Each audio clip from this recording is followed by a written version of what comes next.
Good morning बच्चों।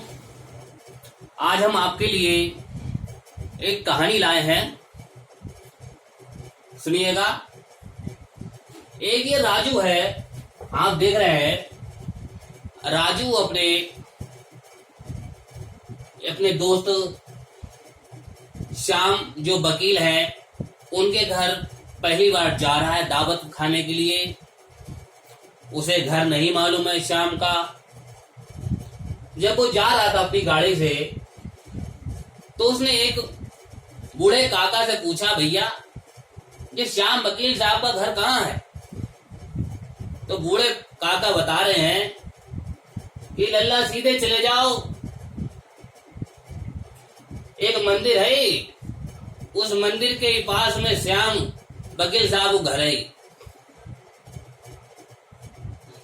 राजू इससे पहले आगे बढ़ता, उसके दिमाग में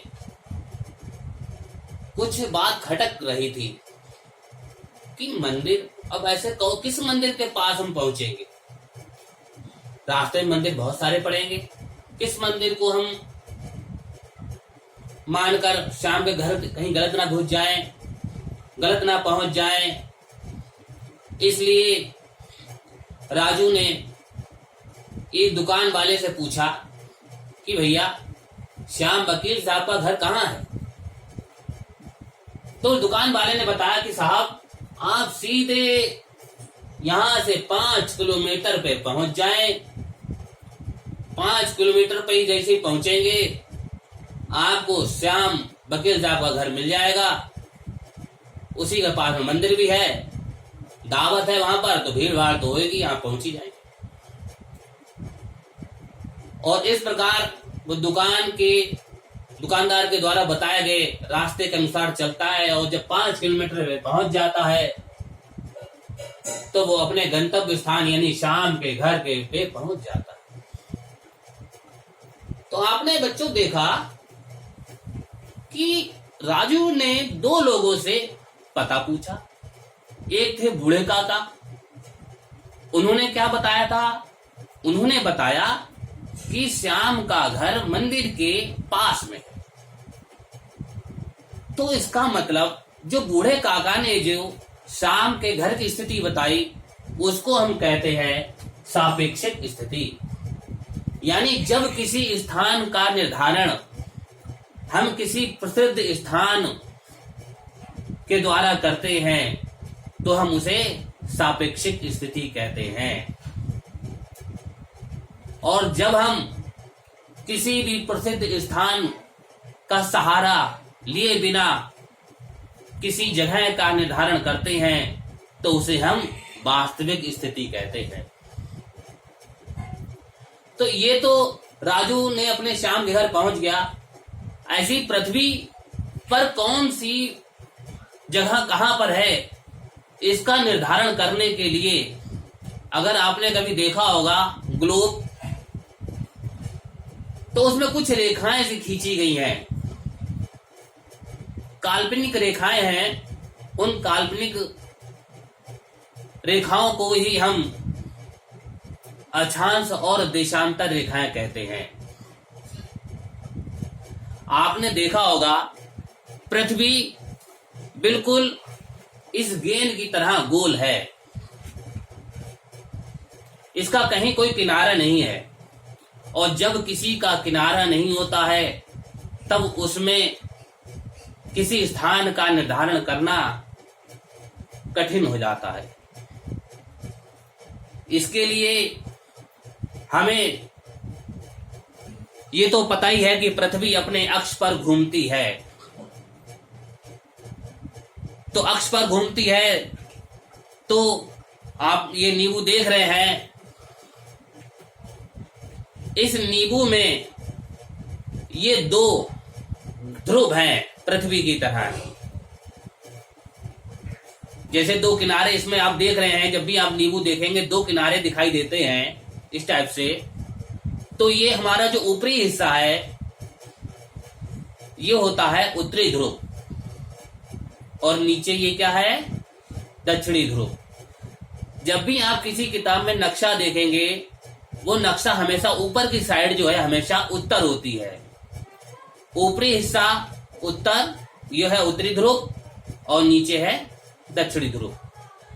आप जब भी इसे काटते होंगे अपने घर पे, क्या कभी आपने नींबू ऐसे ध्रुव से ध्रुव काटा है? नहीं, आप हमेशा ध्रुव को पकड़ते हैं, उत्तरी और दक्षिणी ध्रुव को अपने हाथों में पकड़कर बीच से काटते हैं। ये बीच में काटना, जो आप जो काटने वाली जो रेखा बनाते हैं बच्चों, यही रेखा भूमध्य रेखा है। आप व्यवहारिक में ये सब चीजें आपको मालूम है, लेकिन आपने कभी उसको ध्यान नहीं दिया। तो अब हमें ये पता लग गया कि पृथ्वी को दो हिस्सों में विभाजित करने वाली रेखा क्या कहलाती है? भूमध्य रेखा।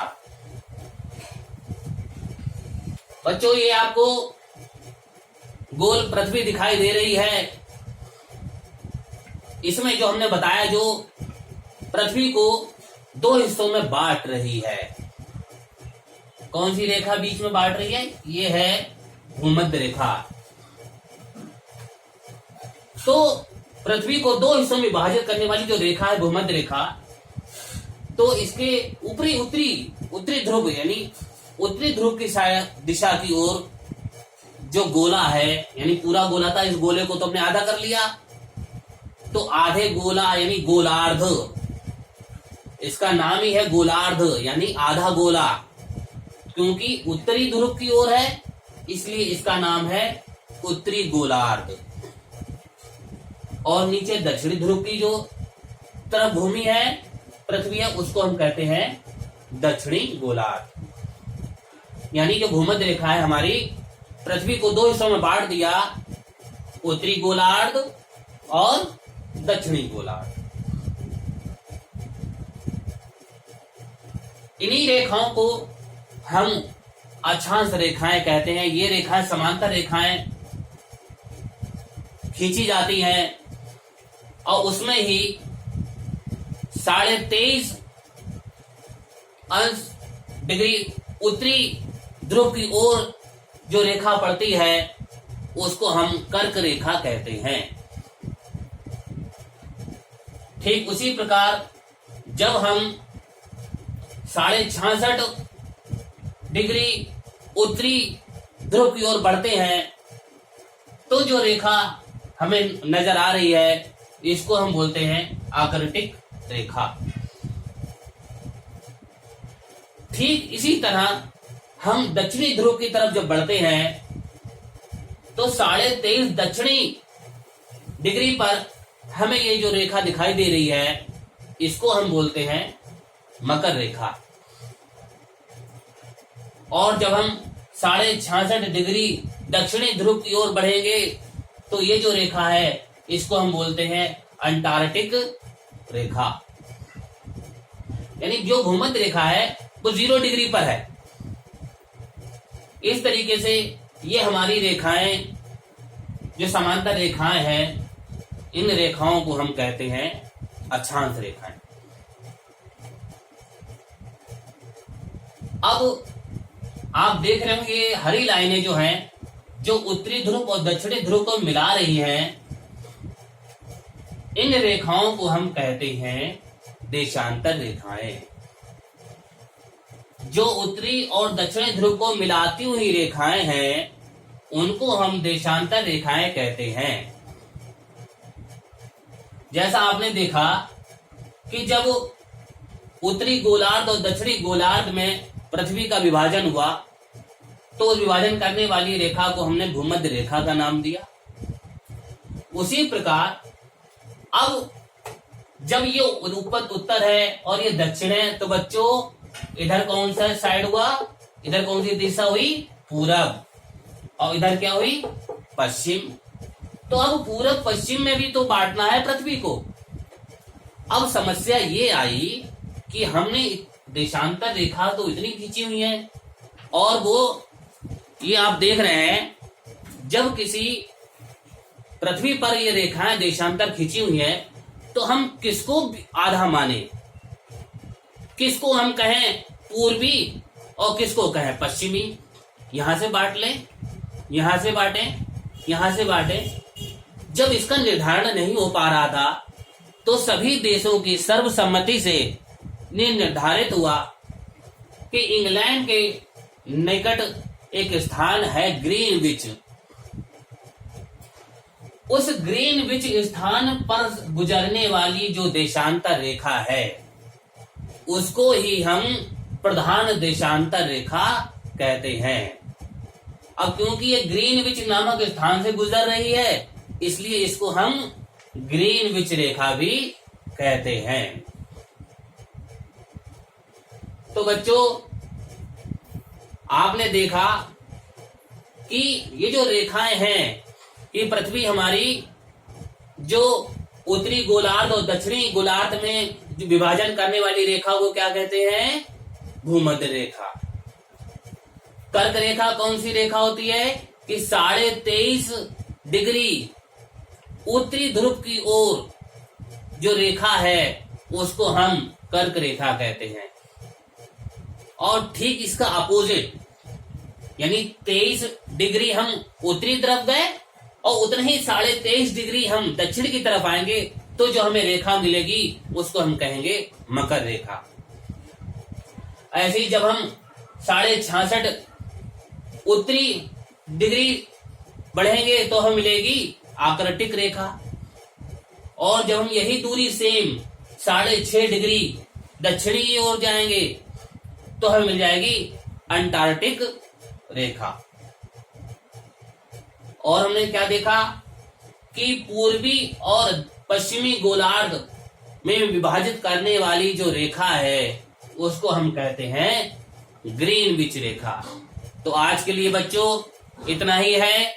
आप इसको खूब ध्यान से देखेंगे, आप कोशिश करेंगे जिस प्रकार आप भी अपने घर में कोई बॉल लेकर उस पर ये प्रयोग करेंगे, बनाने की कोशिश करेंगे जैसे हमने ग्लोब देखा है। क्योंकि अब ग्लोब की यहाँ व्यवस्था नहीं हो पाई है तो आप अपने घर में अगर कोई बॉल है तो उस पर ये प्रयोग करेंगे और अक्षांश रेखाएं और देशांतर रेखाएं बनाने का प्रयास करेंगे। नमस्कार।